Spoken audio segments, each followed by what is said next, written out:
Halo Sobat Hukum, selamat datang di acara Legal Tone by Pilar Wibowo. Tempat kita bedah tuntas isu-isu hukum pertanahan dengan gaya yang lebih santai. Nah, pada siang hari ini, kita akan berbicara mengenai pertanahan. Nah, khususnya terkait jual beli. Baik, langsung saja. Perkenalkan, saya Hanatul Maula, saya host pada siang kali ini dan langsung saja kita sapa narasumber di samping saya. Selamat siang Mas Irsa. Selamat siang, Mbak Hana. Ya, apa kabar Mas Irsa? Alhamdulillah baik. Alhamdulillah baik. Gimana nih Mas, pada siang hari ini kita 2 jam akan membahas atau ngobrol-ngobrol santai aja ya Mas, mengenai tentang pertanahan. Jadi gini Mas ceritanya, saya mau jual beli nih, jual beli tanah, rumah. Nah kemudian saya nggak tahu prosesnya gimana, prosedurnya atau dokumen-dokumen apa saja yang perlu disiapkan. Bisa bantu jelaskan Mas?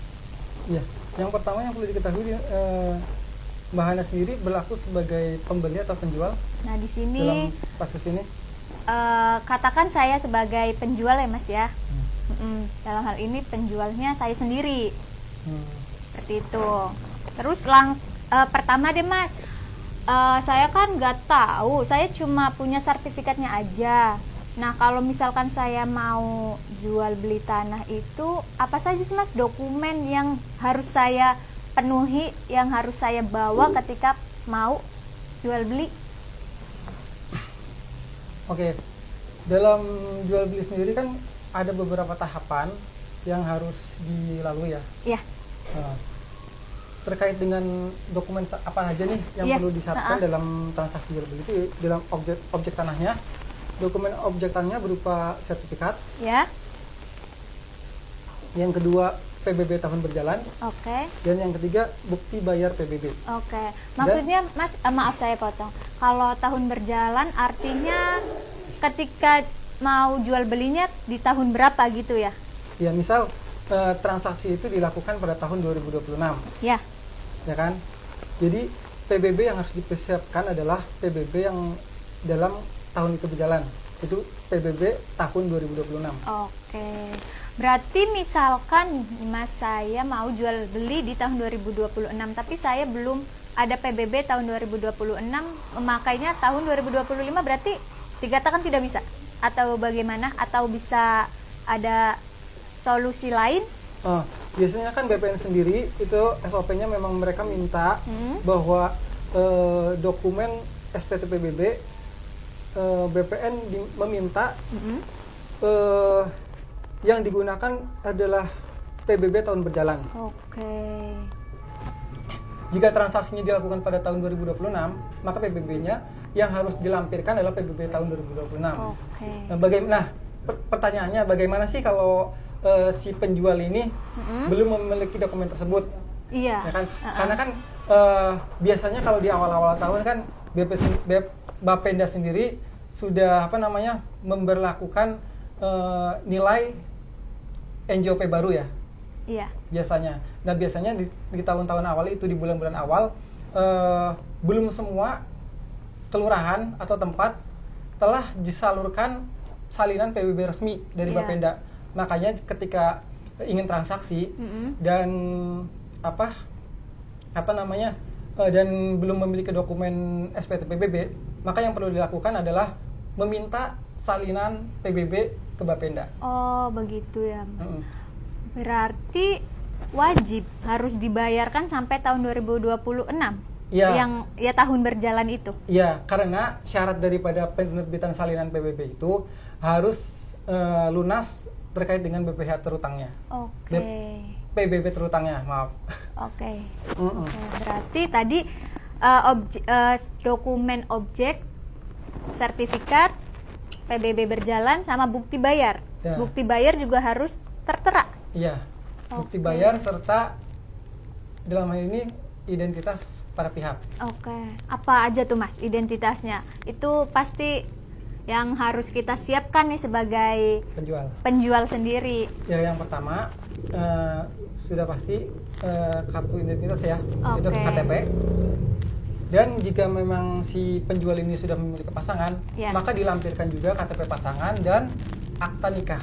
Oh begitu. Iya, karena Oh, dalam proses jual beli ataupun peralihan hak apapun,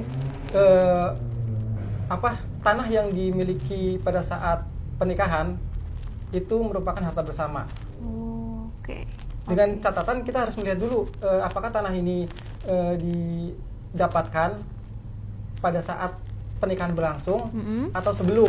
Oh. Jika perolehannya pada saat dalam ikatan pernikahan, maka si pasangan wajib memberikan persetujuannya. Oh wajib gitu ya Iya, Mas. wajib memberikan persetujuannya pada akta jual beli tersebut. Oke.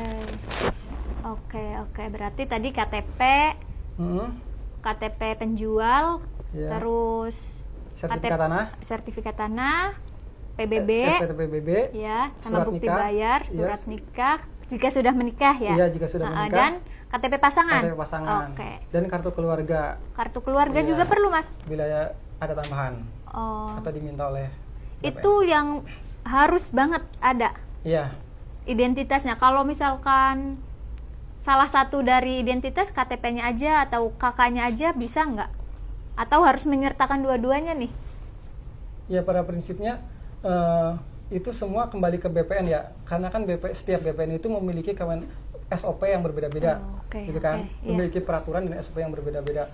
Kadang di Bekasi kita bisa hanya melampirkan KTP, Oh. tapi kadang-kadang di BPN yang lain seperti Jakarta ataupun wilayah lainnya itu kadang perlu juga untuk merampirkan dokumen tersebut. Oke. Bahkan ketika nama di sertifikat dan KTP berbeda, itu memerlukan lagi dokumen tambahan. Apa itu Mas? Ya, itu kita biasanya BPN akan meminta surat keterangan PM1 dari kelurahan yang menerangkan bahwa nama yang tertera di dalam sertifikat dan yang ada di KTP maupun KK merupakan Iya. satu orang yang sama. Maksudnya gimana tuh Mas? Berbeda namanya di KTP dan kakaknya berbeda? Apa? Ya, pokoknya di antara ketiga dokumen tersebut. Mm-mm. Jadi harus Jadi semuanya semua sama. dokumen harus sinkron dengan satu nama. Satu nama. Contoh, Iya. jika di sertifikat tertera Syamsul Bahri, Ya, Syamsul harusnya kan tulisnya SY Syamsul, iya. tapi Syamsul B kalau di Syamsul Bahri yang di sertifikat terteranya. Nah, sedangkan di KTP cuma Syamsul B. Oh, disingkat gitu ya? Ya, disingkat. Nah, Mm-mm. karena kan biasanya pembuatan KTP kan itu kan biasanya petugasnya itu kadang-kadang kurang teliti atau gimana ya pada oke. saat membuat KTP tersebut, pencetakan tersebut gitu. Jadi dalam hal ini BPN biasanya akan meminta surat keterangan PM1 itu. Oh, tapi itu tambahan jikalau ada perbedaan. Iya, benar. Oke, berarti yang intinya tadi, berarti kayak objek tanah, sertifikat, Mm-mm. SPPT PBB, Mm-mm. terus bukti bayar, terus identitasnya kakak, KTP, buku nikah. Oh iya, satu lagi. Apa tuh Mas? Satu lagi. Terkait dengan NPWP. Oke. Karena tahun belakang ini kan udah berlaku Kortex ya. Oke. Jadi iya. setiap penjualan objek tanah itu si penjual wajib mempunyai akun Kortex. Oh, Di mana gitu. dalam kasus jual beli tanah nanti si penjual kan dimintai untuk membayar pajak PPh. Oke. Dan itu harus menggunakan akun daripada penjual itu sendiri. Oh. Sehingga dibutuhkan nomor NPWP ketika akan melakukan input billing PPh. Oke, berarti tambahan lagi ada NPWP. Iya. Lumayan juga ya. Oke, itu dari dokumen. Sekarang saya nih udah mulai tergambarkan nih Mas, ada gambaran dokumen kalau saya mau jual beli harus melengkapi atau menyertakan dokumen-dokumen tadi. Nah, saya udah tahu nih dokumen-dokumennya. Sekarang gimana sih Mas prosedur atau prosesnya? Apakah itu membutuhkan waktu yang lama? Apa bisa dipercepat gitu? Oke. Prosedurnya, langkah-langkahnya itu apa aja nih? Baik. Yang akan ya ini lumayan panjang ya terkait dengan prosedur dan langkah-langkahnya yang akan kita lalui dalam proses jual beli. Karena yang pertama yang dilakukan adalah melakukan validasi sertifikat Apa di tuh, kantor Mas? pertanahan. Validasi Jadi, sertifikat. Validasi sertifikat itu kita akan mengecek di kantor pertanahan apakah sertifikat itu benar-benar terdaftar dan sudah sinkron antara data-data di sertifikat dan warkah yang ada di BPN. Oke. Nah, ini biasanya dilakukan normatifnya ya, 2 sampai 3 hari kerja. Oh. Tapi dalam proses validasi ini akan ada beberapa input yang akan keluar hasilnya. Ya. Yang pertama, jika emang tidak ada masalah terkait dengan sertifikatnya, maka bisa dilanjutkan ke proses cek sertifikat. Oke. Tapi biasanya pada kasus sertifikat lama itu akan ada muncul beberapa permasalahan. Yang pertama seperti tidak sesuainya titik lokasi atau koordinat tanah ya kan, yang tertera di sertifikat dengan yang ada di sistem elektronik BPN. Oke. Jadi jika ada keadaan tersebut, maka akan dilakukan proses plotting. Nanti kita melakukan permohonan kepada BPN, Ya. lalu kita isi dokumen-dokumen persyaratan dan pendaftaran. Nanti akan ada tinjauan lokasi oleh petugas BPN untuk mengambil titik koordinat. Oke. Lalu nanti akan disesuaikan dengan data yang ada di sertifikat, warkah, dan sistem elektronik BPN. Oke. Nah, terus yang ketiga nih, bagaimana jika divalidasi ternyata luasnya tidak sesuai atau tumpang tindih? Oh.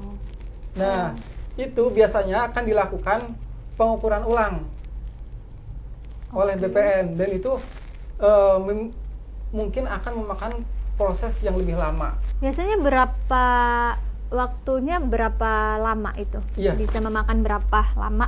Dari pengalaman kita ya, menjalani proses tersebut terkait dengan validasi, lalu ternyata luas yang ada di sertifikat dan yang ada di lapangan itu telah jauh berbeda.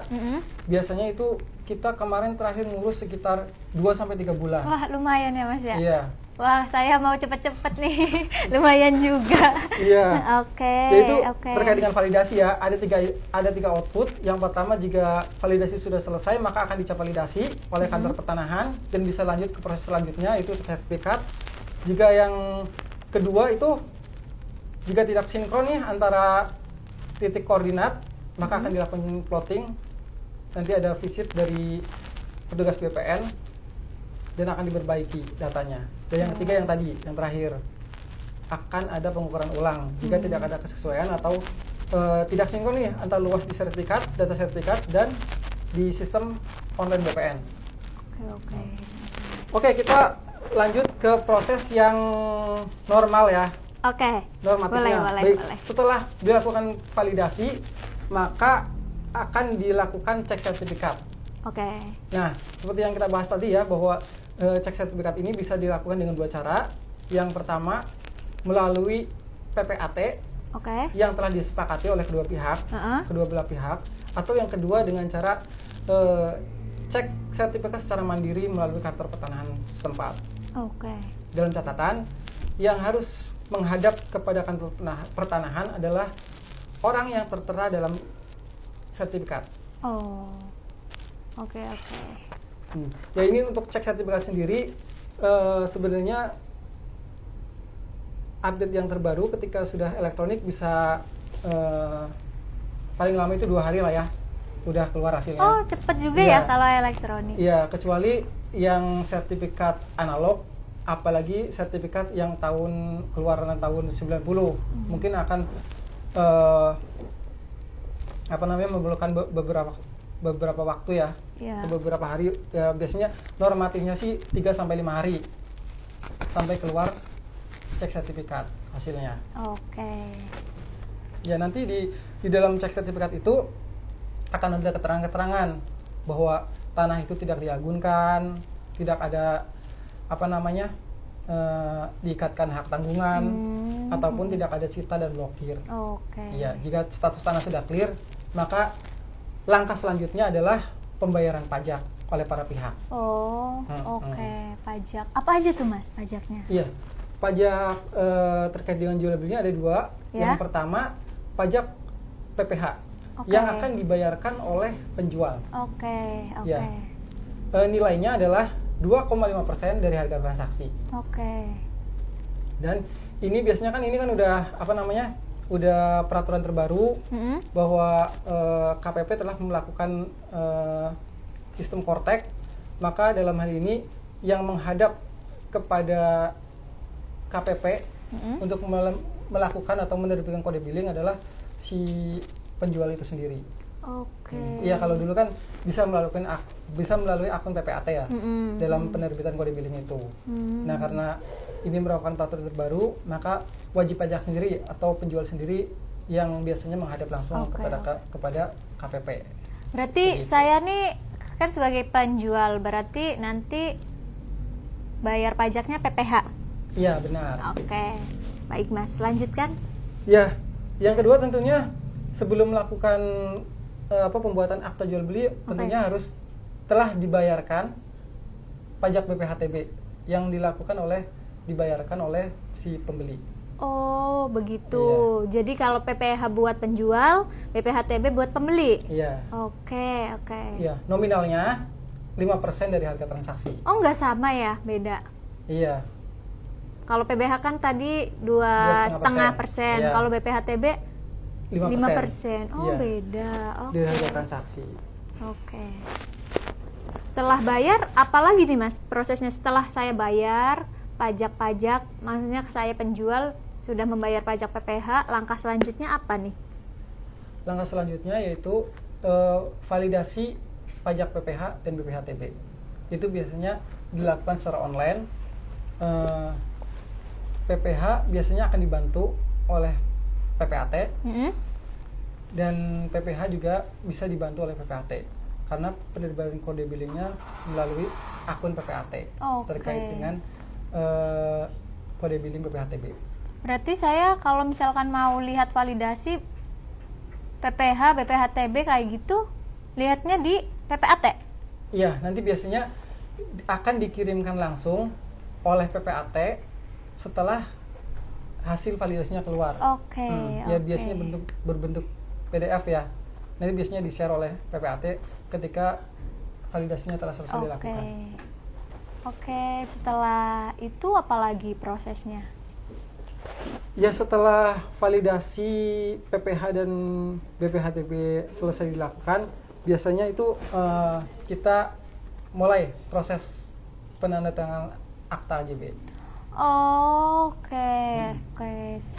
Ya, jadi akta AJB ini tidak bisa ditandatangani jika pajak-pajak belum dibayarkan. Oh, begitu. Iya.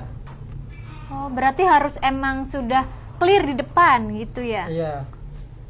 Segala proses dan langkah-langkahnya harus dilaluin semua di depan. Nggak boleh kayak pajaknya nanti dulu deh setelah tanda tangan, nggak bisa gitu ya Mas ya? Iya, nggak bisa, karena itu kan Bapenda sendiri sudah menerbitkan aturan ya bahwa penerbitan akta jual beli hanya dapat dilakukan jika pembayaran BPHTB sudah selesai dilakukan.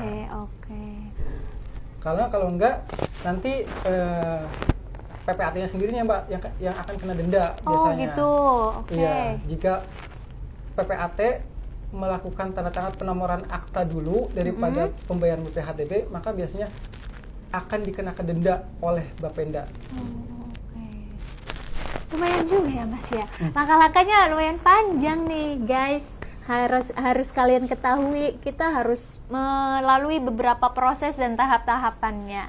Nah, kemudian nih Mas, mau terkait jual beli setelah tanda tangan, dari tanda tangan saya sebagai penjual sampai balik nama, dari proses awal nih, dari proses awal sampai balik nama ke pembeli itu berapa lama ya prosesnya? Iya, untuk saat ini sih karena khususnya sertifikat yang masih analog itu biasanya membutuhkan waktu yang lebih lama daripada sertifikat elektronik. Karena akan ada transisi peralihan dari sertifikat analog menjadi elektronik. Nah, itu dalam transmigrasi dari analog ke sertifikat elektronik itu yang membutuhkan proses yang agak lama. Oh, begitu. Jadi ada yang namanya alih media. Apa tuh alih Iya, media? alih media. Jadi nanti sertifikat analog akan dirubah bentuknya menjadi sertifikat elektronik.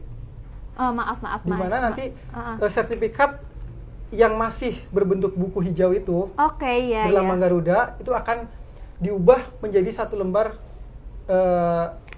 sertifikat tanah. Maksudnya gimana nih Mas? Soalnya saya sendiri sertifikatnya masih buku yang warna hijau itu loh Mas. Berarti nanti akan dialih media juga? Iya, benar. Nanti jadi ketika ada transaksi ketika ada transaksi dilakukan di kantor pertanahan, nanti secara otomatis akan beralih dari analog ke sertifikat elektronik. Oh begitu, berarti nanti bentukannya nggak seperti dulu lagi, nggak yang hijau lagi itu, buku yang hijau yang banyak kan kertasnya. Nanti outputnya hanya selembar, di bawahnya di depannya tetap ada Garuda, tapi nanti di belakangnya ada peta bidang tanah tersebut dan ada barcode. Dan barcode itu bisa kita scan melalui akun Sentuh Tanahku. Nanti terintegrasi di situ dengan aplikasinya dan keluar data-datanya.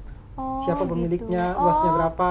Kalau di buku kan story-nya terlihat. Kalau di situ berarti terlihatnya di aplikasinya. Berarti di sertifikatnya udah nggak ada story ini peralihan dari siapa. Tetap ada. Cuma untuk detailnya biasanya kita bisa scan sendiri lewat aplikasi. Tetap ada historinya, tetap ada di bawah biasanya. Oke. Tapi jadi satu lembar gitu ya, enggak yang berlembar-lembar gitu. Iya, benar. Oke. Dari sini saya bisa punya gambaran nih. Dari pertama kita harus menyiapkan dokumen apa saja yang diperlukan, kemudian langkah-langkahnya seperti apa yang harus disiapkan, terus pajaknya apa saja. Oke Mas, dari sini saya sudah mulai ada gambaran dan mulai paham gitu terkait jual beli. Berarti nanti saya di sini kan masih single nih Mas, terus berarti tidak usah menyertakan selain identitas tadi kan, kayak tadi kan ada buku nikah, tentunya enggak dong, karena kan enggak ada kan, gitu. Oke. Ya mungkin beda lagi dengan kalau perolehannya dari tanah warisnya, Mbak. Iya. Gimana tuh? Ya kalau tanah waris kan berarti kan di sertifikat itu akan muncul beberapa nama, 2 atau lebih. Oke. Nah 2 atau lebih, kalau di sertifikat itu tertera 5 nama, maka semuanya wajib hadir pada saat tanda tangan. Begitu. Karena perolehan saya juga awalnya dari orang tua gitu. Berarti tetap menyertakan identitas jadi wajib, yang lainnya. Iya, wajib hadir semua ahli waris yang tertera dalam sertifikat tersebut. Begitu. Kalaupun tidak bisa hadir, maka bisa dibuatkan akta kuasa menjual. Dalam bentuk akta notaril. Oke Mas, dari pemaparan pada siang hari ini cukup jelas dan memahamkan ya untuk saya sendiri Mas, dan semoga untuk penonton yang ada dimanapun berada bisa mengambil pelajaran dari penjelasan yang sudah dibawakan oleh Mas Irsa pada siang hari ini. Oke, dari saya sendiri cukup untuk penjelasannya. Terima kasih banyak Mas. Ya, sama-sama. Oke.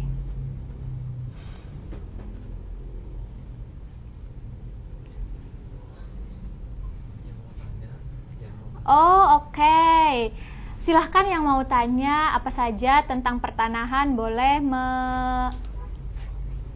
boleh memberikan komentarnya di kolom komentar. Ya guys.